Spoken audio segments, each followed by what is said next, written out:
Football ম্যাচে আমরা প্রায় বলি রোনাল্ডো হেরেছে, কিন্তু আজকের ম্যাচ শেষে মনে হচ্ছে কথাটা কি সত্যিই আসলে ঠিক?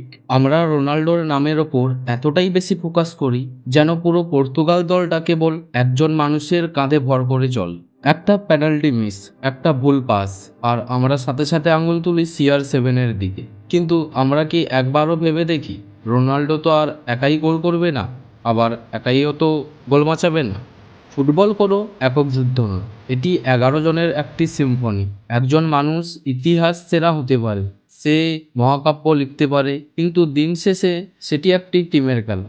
যখন মাঝমাঠে নিয়ন্ত্রণ থাকে না, যখন রক্ষণ ভাগ ভেঙে পড়ে, তখনও রোনাল্ডো যত বড় মহাতারকাই হোক না কেন, সে তো মানুষ, নিশ্চয়ই কোনো জাদুকর নয়। আজকের ম্যাচটি আমাদের আরও একবার মনে করিয়ে দিল, ব্যক্তি যত বড়ই হোক না কেন, টিমের রসায়ন ছাড়া ট্রফি জেতা প্রায় অসম্ভব।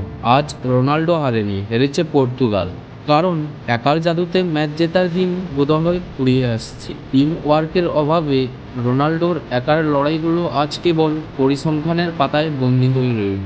রোনাল্ডো আমাদের দিয়েছে হাজারো স্মৃতি অবন্দিত, কিন্তু আজকে সেই হারের দায়টা কি কেবল তার, নাকি সেই সিস্টেমের, যে সিস্টেম একটা পুরো দলকে একজন ব্যক্তির ওপর নির্ভরশীল করে ফেলেছে?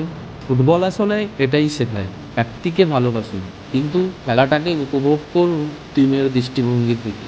কারণ শেষ বাঁশিটা যখন বাজে, তখন বোর্ডটা ব্যক্তিগত অর্জনের কথা বলে না, বলে জয়ী দলের নাম। তোমার মতে আজ পর্তুগাল হারলো, নাকি ফুটবল একটা ইতিহাস হারালো? কমেন্ট করে অবশ্যই জানো। জয় হিন্দ, বন্দে মাতরম।